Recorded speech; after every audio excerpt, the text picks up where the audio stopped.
Olá, amigos queridos, é um prazer estar aqui com vocês. Acredito plenamente, conforme está em Amós 3,7, que Deus não faz coisa alguma sem revelar primeiro os seus segredos aos seus servos, os profetas.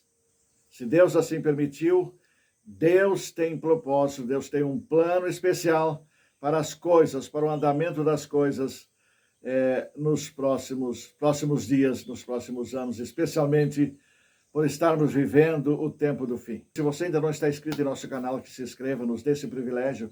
E também deixe o seu like e compartilhe. Compartilhe, comente, para que o YouTube, vendo isto, ele possa ver que é importante a existência do canal e vai recomendar a outras pessoas. E assim nós vamos dando a nossa parcela de contribuição na propagação das boas novas do Evangelho Eterno. Que Deus abençoe você, que Deus abençoe a sua família. E agora fiquemos com Michelson Borges abordando esse assunto de forma maravilhosa, fantástica, esplêndida.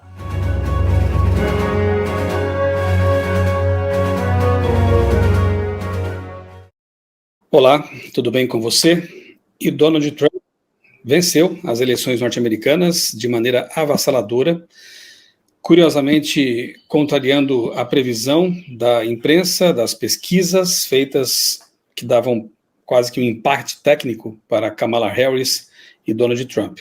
Especialmente as previsões de uma imprensa esquerdista norte-americana que certamente não ficou nem um pouco contente com esse resultado.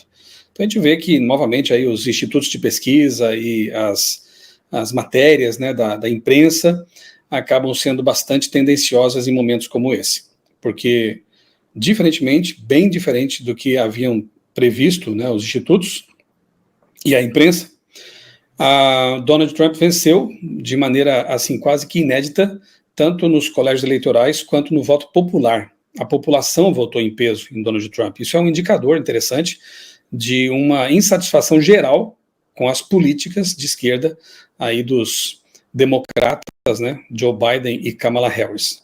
Alguns analistas também entendem que ela perdeu muitos votos, quando num dos últimos comícios, alguns participantes ali do comício gritaram o nome de Jesus, e ela disse: vocês estão no comício errado. Então, imagine que recado ela deu para uma nação que é ainda, né, hoje, majoritariamente cristã, muitos protestantes, muitos católicos, em dizer que vocês estão no comício errado, aqui não é o do outro, né? Então as pessoas votaram no outro. Uma eleição que foi muito marcada por questões, mais uma vez, né, por questões religiosas, Donald Trump recebendo mais uma vez amplo apoio de uma base religiosa e também política, né? Então assuntos como teologia do domínio e outros voltam à tona, e essa eleição ela mostra uma tendência, né? Eu percebo assim, né? Veja só, na Argentina, a esquerda foi varrida do cenário político, né? Nós temos na Itália a primeira-ministra lá, Giorgia Meloni, de direita, né, conservadora. Nós temos também, inclusive, né, e surpreendentemente, na Holanda, um país tipicamente liberal, assim, nos costumes e tudo mais, nós temos hoje ali um governante de direita também, conservador, o Geert Wilders, né, e agora Trump volta a ocupar a cadeira, né, da Casa Branca ali na Sala Oval, direcionando os Estados Unidos para um rumo assim mais conservador também. Eu acompanhei ao longo dos anos com vários posts e várias análises em meus dois blogs, criacionismo.com.br e outraleitura.com.br, a trajetória de Donald Trump. E acredito que dá para traçar aí uma tendência, né? É bom lembrar, e daqui a pouco eu vou mencionar isso novamente aqui com o texto, que os evangélicos norte-americanos chegaram até a propor ao Trump um plano de governo, né, que envolvia o plano 2025, né, que envolvia, entre outras coisas, um reforço, né, na questão do domingo, como dia de repouso, dia da família, e quando a gente lembra que essa base, né, de apoio do Trump é em grande medida evangélica, né, dominguista nos Estados Unidos, isso também acende um sinalzinho aí, né? Mas deixa eu mostrar para você aqui, então, vou começar aqui com o blog criacionismo.com.br. Lá embaixo, né, pegando assim as postagens mais antigas de 2017, né? Então veja aqui, eu vou ler alguns títulos, depois eu vou deixar o link aqui na descrição do vídeo para você conferir se quiser, né? Todos esses posts que eu publiquei aqui no blog, né, ao longo dos anos. Então veja aí, Trump visitará o Papa e assina decreto que enfraquece separação Estado e Igreja. Alguns eu vou ler aqui com você, vou abrir para a gente ler juntos. Nem todos a gente vai ter tempo aqui de fazer isso aí, né? Mas veja só, né? Não, o decreto do título acima não é o dominical ainda. A Santa Sé confirmou nesta quinta-feira que o Papa, isso foi em 2017, repito, né? Que o Papa Francisco receberá no Vaticano, em 24 de maio, o presidente dos Estados Unidos, Donald Trump. O Papa pode até não ter gostado muito disso aí, né? E talvez não vá gostar de novo de receber o Trump, mas não tem como, né, evitar uma visita como essa, né? Porque o Papa atual, né, o Papa católico atual, ele é de uma orientação mais à esquerda, né, da teologia da libertação. Como muitos sabem, e os católicos conservadores, inclusive, andam bem desgostosos com algumas decisões e falas do Papa, né, ao longo dos últimos anos. Bem, a Santa Sé explicou que, em um comunicado, que o encontro de Papa e Trump está previsto para as 8 horas, etc. Aconteceu no Palácio Apostólico do Vaticano. Enfim, a Casa Branca deu detalhes dessa primeira viagem oficial de Trump, que inclui mais do que a sede papal. O presidente norte-americano visitará nesta ordem a Arábia Saudita, visitou Israel na época, né, Vaticano e tudo mais. Vamos a outro texto aqui. Manifestação contra Trump na Filadélfia. Sim, nessa ocasião a gente estava lá, né, e vimos essa manifestação ali, mas isso já ficou no passado, né? Donald Trump respeita quem guarda o sábado, uma declaração interessante dele, até porque a filha dele, né, uma das filhas, a Ivanka Trump, ela, na época, eu não sei como é que ela pensa hoje, mas na época ela falou a respeito do sábado, né, e nós guardamos o sábado, ela disse, né, desde sexta-feira até sábado, nós não fazemos nada de expedir, além de passar o tempo com a família, etc., influência aí judaica, né? Trump e a separação de Estado e Igreja, isso aqui é interessante, tá? Porque já é uma tendência, né, antiga, e isso pode se confirmar mais uma vez, né? O presidente norte-americano prometeu nesta quinta-feira destruir uma lei que limita a participação e o apoio a atividades políticas de grupos religiosos, garantindo que vai proteger a liberdade religiosa. Vou acabar com ela e destruirei totalmente a emenda Johnson e permitirei que os nossos representantes da fé falem livremente e sem temer represálias, afirmou Donald Trump no discurso proferido no National Prayer Breakfast, em Washington.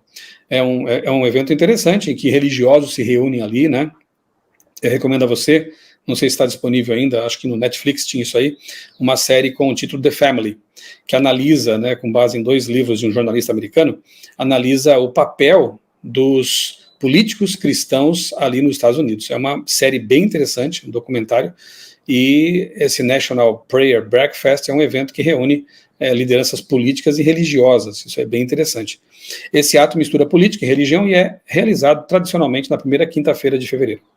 A chamada emenda Johnson, introduzida pelo então senador Lyndon Johnson em 1954, que foi posteriormente presidente dos Estados Unidos, estabelece que os credos religiosos e outras organizações isentas de impostos não estão autorizados a fazer campanha ou apoiar abertamente candidatos a cargos políticos. Em seu discurso, Trump alertou que a liberdade religiosa é um direito sagrado, que está atualmente sob ameaça, tanto nos Estados Unidos quanto no resto do mundo. O terrorismo é uma ameaça fundamental à liberdade religiosa. Mas, na verdade, né, se houver uma reaproximação entre Estado e Igreja, a primeira coisa que fica ameaçada é a liberdade religiosa, porque grupos majoritários vão tomar conta do cenário, a teologia do domínio, e grupos que, por algum motivo ou outro, não concordem com certas políticas e decisões, serão colocados à margem, né, e nós sabemos o que isso vai dar, né, perseguição finalmente. A nota aqui que eu coloquei diz assim: o jornal The Independent, do Reino Unido, noticiou com exatidão as palavras do presidente norte-americano. Donald Trump destruirá uma lei com 60 anos que separa Estado e Igreja nos Estados Unidos. Ele não conseguiu isso na primeira gestão. Vamos ver o que vai acontecer agora, né? Quando essa união se estabelece, as minorias religiosas sempre sofrem. Uma igreja ou a união das que estão de acordo passa a dominar o cenário político. A malignidade dessa união pôde ser vista na Idade Média, por exemplo, quando a igreja oficial teve poderes quase sem limites, condenando e punindo os hereges e discordantes. Num tempo em que as represálias e o ódio se voltam para os que são considerados fundamentalistas, a igreja ter o apoio do Estado fará com que esses religiosos personas não gratas sejam cada vez mais hostilizados. O perigo estará nas generalizações insanas. dizer que todo mundo é fundamentalista e compará-los, inclusive, até aos terroristas islâmicos, né, como aconteceu no passado. É interessante notar o movimento pendular da história orquestrada.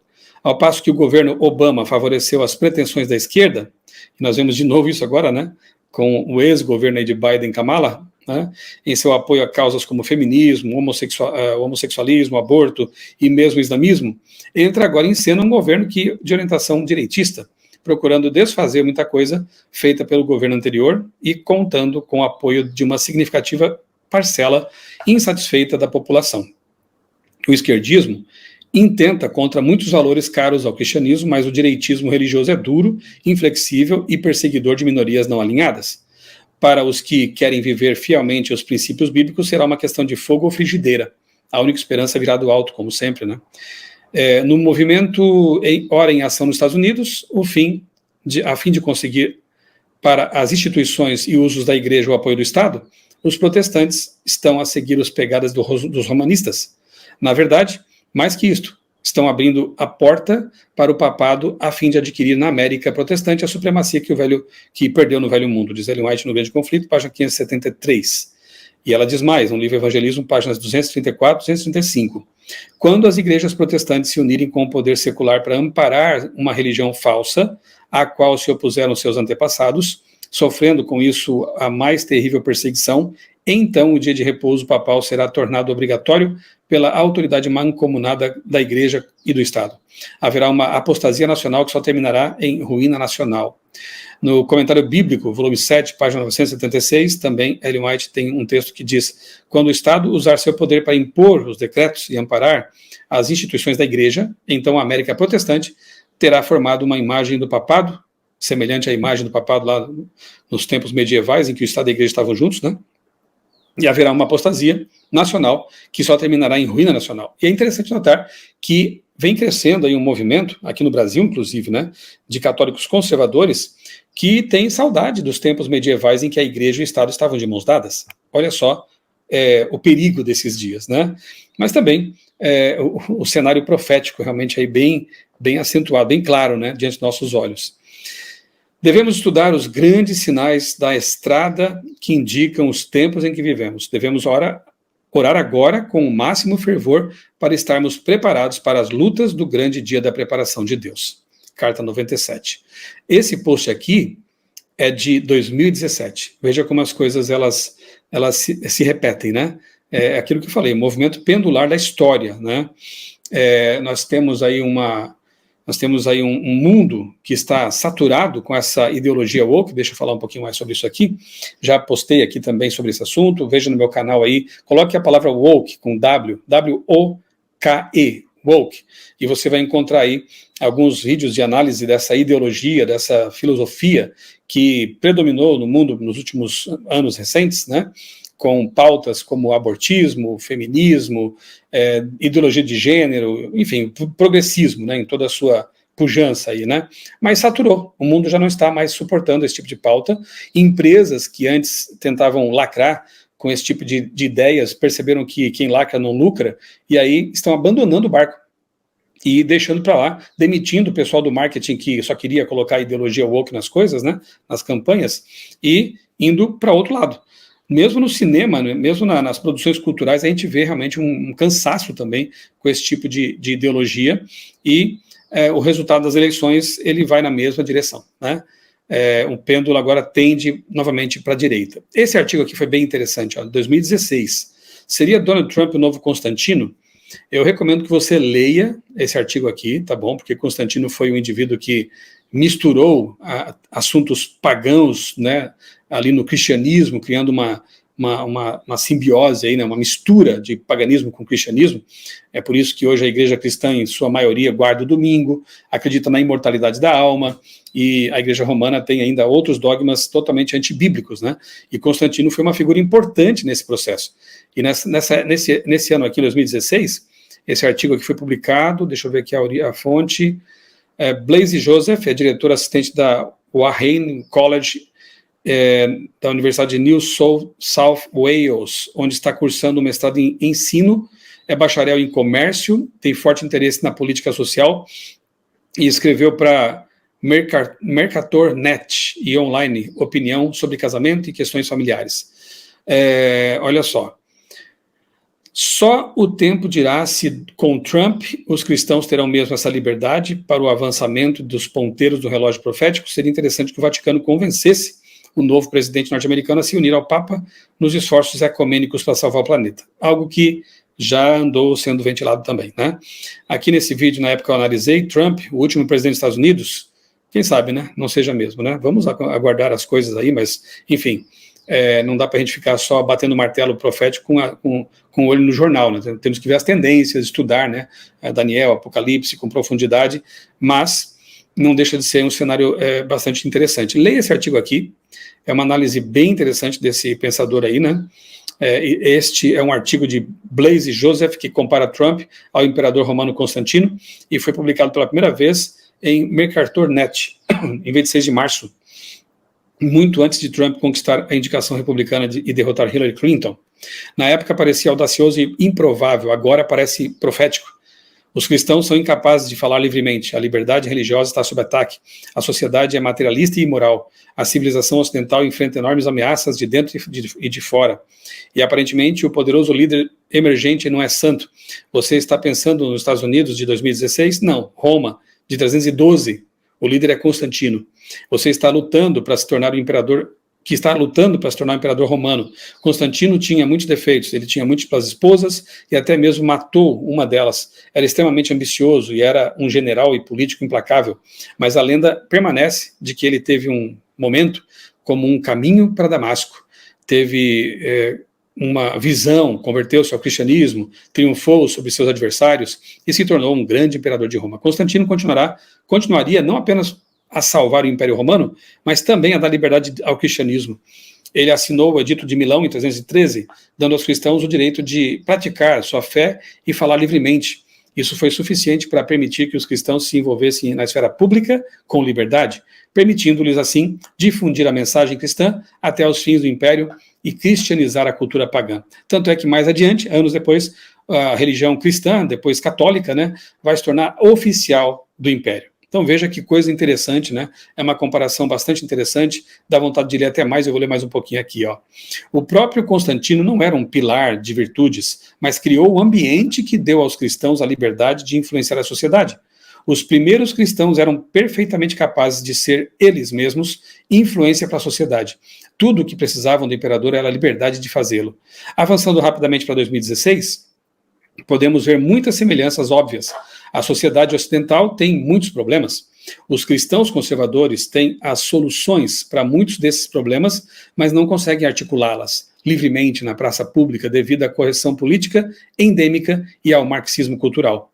Aos conservadores não falta vontade, bons argumentos ou defensores articulados. O que lhes falta é a liberdade de falar abertamente sobre questões sociais, sem que vingativas multidões do progressismo secular esbravejem para ofender determinados grupos de pessoas. Donald Trump é a única pessoa que pode nos dar essa liberdade. Então, fica aqui meu convite para que você leia esse artigo, tá bom? É bem interessante. Donald Trump e as profecias e o perigo da fé especulativa.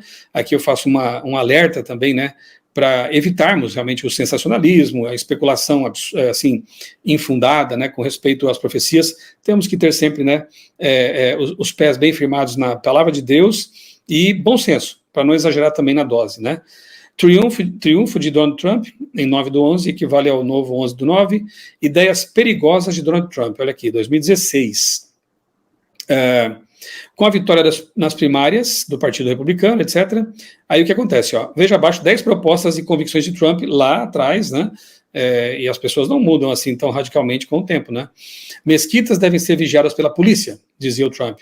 Ele acredita que muçulmanos devem ser rastreados e monitorados pela polícia como iniciativa para combater o terrorismo. Ele não se importa se a medida é vista como politicamente incorreta. Logo, para Trump, vale tudo se o assunto for segurança, mesmo que isso envolva perseguir e privar da liberdade certos grupos religiosos tidos como potencialmente perigosos. 2. Retomada de tortura e outros métodos extremos em interrogatórios. O empresário aprova o uso de métodos como waterboarding, o afogamento controlado como parte da luta contra o grupo auto-intitulado Estado Islâmico. O candidato disse que esses métodos são ninharia comparados às táticas extremas usadas pelos combatentes islâmicos, como a decapitação de reféns. Mas o que impede que esses métodos de interrogatório sejam aplicados também a outros inimigos do Estado? 3. Bombardear intensamente o Estado Islâmico. Na época, né? Construir uma grande muralha entre os Estados Unidos e o México. Essa ideia volta também, né? Até porque houve um abuso, né, um absurdo, uma entrada absurda de imigrantes ilegais nos Estados Unidos. Isso criou grandes problemas e também foi um dos motivos que certamente fizeram com que os democratas perdessem a eleição. Deportação em massa de cerca de 11 milhões de imigrantes ilegais. Isso voltou à pauta também, né? Uma boa amizade com o presidente russo Vladimir Putin. Em uma entrevista para a CNN, Trump afirmou que o líder russo Vladimir Putin e o presidente americano Barack Obama não gostam um do outro e, por isso, não conseguem negociar. Mas ele provavelmente se daria muito bem com o Putin. Eu acho que não teríamos o tipo de problemas que estamos tendo agora. Não sei como é que a relação vai estar agora com essa guerra, né? Ucrânia e Rússia, né? 7. A China deve fazer mais se quiser manter um comércio mais igualitário com os Estados Unidos. Na verdade, as rusgas têm aumentado entre essas duas potências mundiais. 7. Mudança climática é apenas o tempo. Mas também é um assunto que, com certeza, Trump vai ter que ceder, né? A pressão mundial aí, né? Vamos ver. O mundo seria melhor se Saddam e Gaddafi ainda estivessem no poder. É uma frase bem absurda, né? É uma ideia absurda. Ele é um cara muito legal. No mais recente livro de Trump, Clipped America, Estados Unidos Aleijados, em tradução livre, ele se descreve como um cara muito legal, acredite, me orgulho de ser um cara legal, mas também sou passional e determinado a fazer deste um grande país de novo. Make America Great Again, né? É o slogan dele, né? Tornar a América novamente grande, né? Uma ideia bem, assim, nacionalista, né? Bom, aqui tem mais alguns, né? Deixa eu me ver. Não, aqui são os atuais. Deixa eu colocar de novo aqui Donald Trump no buscador. Você pode usar aqui o buscador no meu blog para encontrar muitos assuntos. Esse blog já tem aí quase 20 anos e muitas postagens, principalmente na área do criacionismo. Ok, do blog Criacionismo é isso. Eu vou agora acessar aqui, mostrar para você a seleção de textos que eu extraí, que eu fiz aqui no blog outraleitura.com.br, que é meu outro blog. Ele é um pouco mais recente, né, do que o blog Criacionismo, evidentemente, e aqui eu trato de assuntos mais gerais, né, não focado somente no criacionismo, né. E aqui, veja, tem bastante coisa também sobre o Trump, né. Vejamos aqui algumas coisas. Chefe do projeto 2025 diz que segunda Revolução Americana será sem derramamento de sangue se a esquerda permitir. É aquele projeto lá, né, que eu mencionei para vocês, que os evangélicos norte-americanos, cristãos norte-americanos, entregaram para o Trump e gostariam que fosse, né, orientasse seu governo. O presidente do The Heritage Foundation, um think tank de direita, disse que a decisão de imunidade presidencial da Suprema Corte é encorajadora e que o grupo, conhecido como pelo Projeto 2025, já está no processo de retomar o país. Estamos no processo da segunda Revolução Americana que permanecerá sem derramamento de sangue e se a esquerda permitir. A Suprema Corte concedeu ao ex-presidente Donald Trump imunidade limitada de processo por atos oficiais na decisão que dividiu juízes, etc., etc. O projeto de transição presidencial 2025, como é conhecido, é um detalhado mandato para a liderança de 900 páginas que estabelece uma administração em espera para o próximo presidente conservador. Ele busca redefinir o poder executivo, incluindo a revisão de várias agências governamentais e a substituição de servidores públicos por nomeados políticos. O plano deixou os críticos em pé de guerra e preocupados com sua natureza apocalíptica e autoritária. Olha que interessante, hein? Um projeto que tem uma natureza apocalíptica e autoritária. O que mais que eu tenho aqui? Trump visitará o Papa e assina decreto que enfraquece a separação igreja-estado, já sabemos disso. O Papa vai tentar convencer Trump a mudar de ideia sobre aquecimento global. Vamos ver também o que vai acontecer. Trump buscará unir povos de todas as religiões. Olha que interessante essa notícia aqui, ó, que eu postei em 2017 também, né? Em sua primeira viagem oficial como presidente ao exterior, o presidente norte-americano Donald Trump vai buscar unir muçulmanos, judeus e cristãos em um esforço para combater o terrorismo.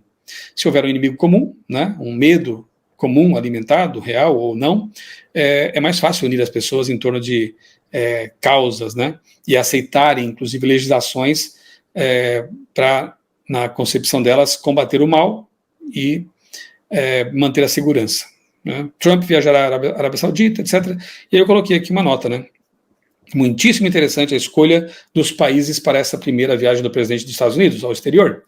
Assim, ele mantém contato com os mundos islâmico, judeu e católico. E assim, Trump se alinha com os interesses do próprio Papa, cujo objetivo, entre outros, é o de promover exatamente a união das religiões. Só falta agora Francisco convencer Trump a respeito do ecumenismo, né? Das mudanças climáticas e aquilo que está por trás disso, a Laudato Si e a guarda do domingo como uma proposta para amenizar as mudanças climáticas, né? O que não pode ser descartado, já que o magnata tem mudado de opinião com certa facilidade desde que assumiu a presidência.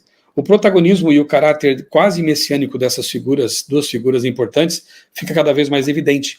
Em sua recente viagem a Portugal, o Papa Francisco valorizou o culto à Virgem Maria, ou à Virgem de Fátima, com sua inegável relação positiva com os islâmicos. Aqui tem os links para você depois conferir o que eu estou falando. E evidenciou também um alegado milagre atribuído à santa. O que não podia faltar, claro. A palavra de ordem é união, e os desalinhados não terão lugar nesse novo mundo. Vamos ver mais alguma coisa aqui.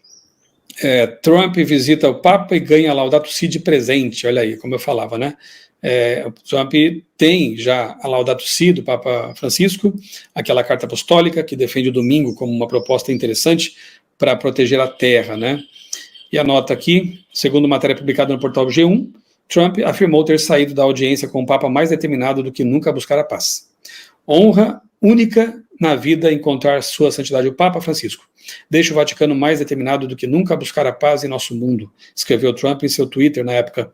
Nada como interesses comuns para fazer com que dois líderes antes discordantes se tornem aliados.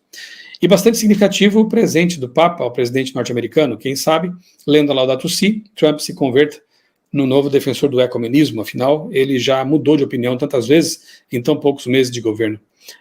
Muito bem, vamos lá. O que mais temos aqui? Trump promulga domingo de oração e Papa volta a falar do meio ambiente. Domingo de oração, olha aí, né? Quer dizer, um presidente se intrometendo em assuntos religiosos, e o que certamente vai ser a marca dessa nova fase, aí, nesse novo governo que ele ganhou de lavada, né? Na mesma semana em que o Papa Francisco conclamou as pessoas a ouvirem o clamor da terra, reafirmando assim o seu discurso ecumênico, o presidente dos Estados Unidos, Donald Trump, promulgou um domingo de oração pelas vítimas do furacão Harvey. As informações a seguir são de Felipe Reis, de Portugal. Na sequência da catástrofe natural que foi o furacão Harvey, o presidente norte-americano Donald Trump assinou uma ordem que promulga o domingo 3 de setembro como dia de oração nos Estados Unidos da América. Nessa cerimônia, na qual Trump estava rodeado de vários líderes evangélicos e cristãos, alguns dos intervenientes tiveram declarações impressionantes, como, por exemplo, Ralph Reed, diretor da coligação cristã, disse: Senhor presidente, agradecemos-lhe por reconhecer que, em última análise, é Deus quem é a fonte da nossa unidade como americanos.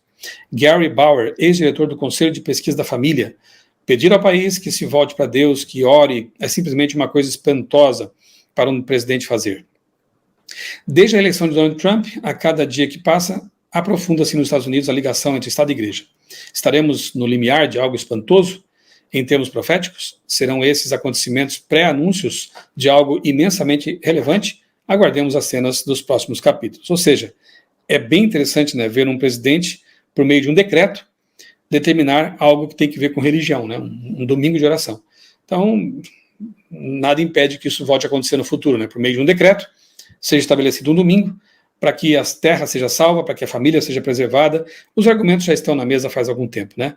Basta apenas que esse decreto realmente seja promulgado, seja assinado, como nós aguardamos já faz alguns anos, né?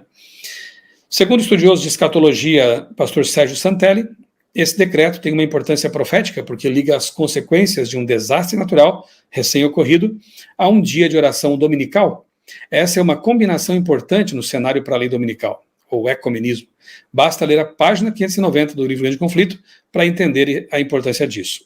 Detalhe importante, é verdade que desde 1952 os Estados Unidos têm um Dia Nacional de Oração, mas desde 1988 o então presidente conservador Ronald Reagan fixou esse dia na primeira quinta-feira do mês de maio. Portanto, há uma diferença escatológica entre um decreto para orar numa quinta-feira e outro decreto para orar no domingo, por causa das consequências de uma calamidade natural. Não quer dizer que seja a lei dominical, mas aponta para uma nova tendência que pode preparar, sim, o terreno para a futura lei dominical. Aqui está o tweet, na época, né, do Trump. Lembre-se do domingo de oração nacional, né, por uma proclamação presidencial. É interessante, né? Aqui, então, outros comentários. O que mais? Trump promete retorno de valores religiosos. Isso aqui é interessante, hein?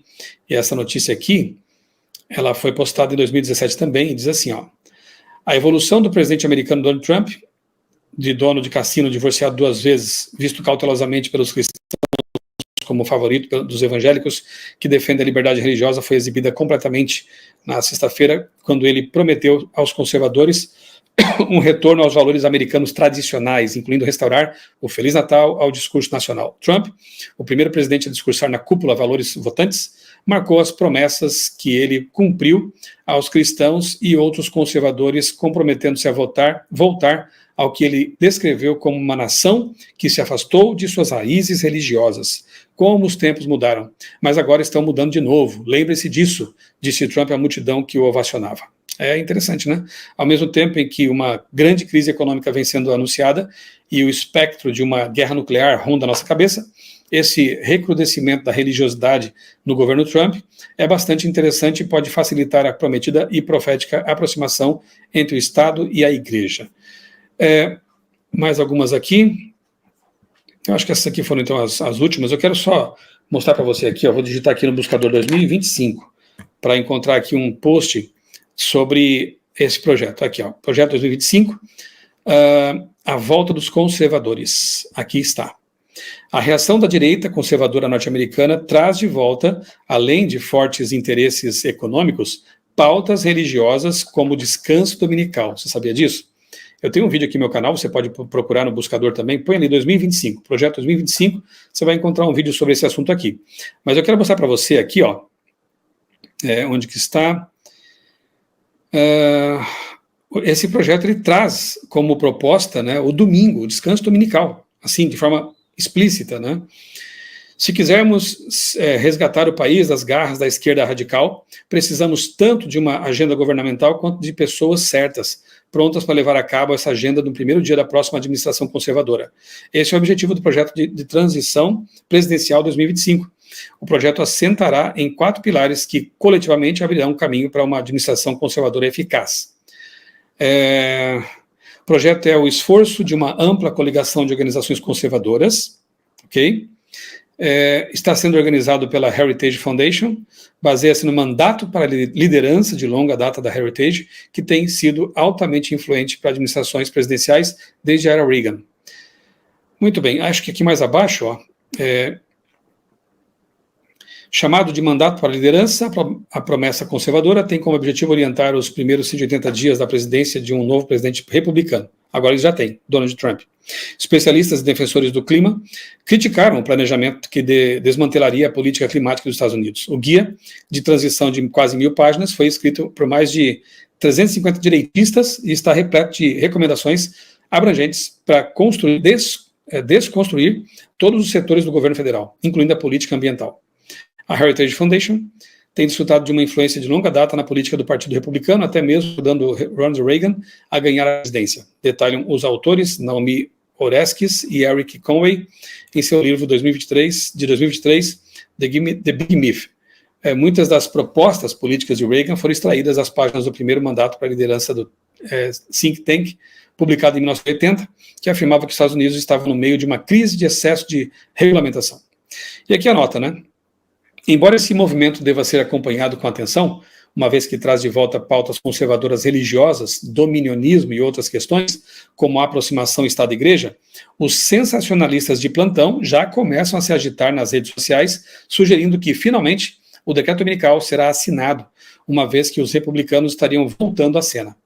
Esse pensamento deriva da má compreensão de um texto de Ellen White, conforme explicarei mais adiante. O fato é que o decreto dominical será assinado, sim, em algum momento futuro, e isso independe do partido do presidente que esteja ocupando a Casa Branca. A lei do descanso dominical pode ser assinada por um governo democrata, com um argumento ambientalista, ou por um governo republicano com um argumento da proteção da família e da manutenção dos valores cristãos, entre aspas, ou mesmo com uma convergência de interesses, tanto faz.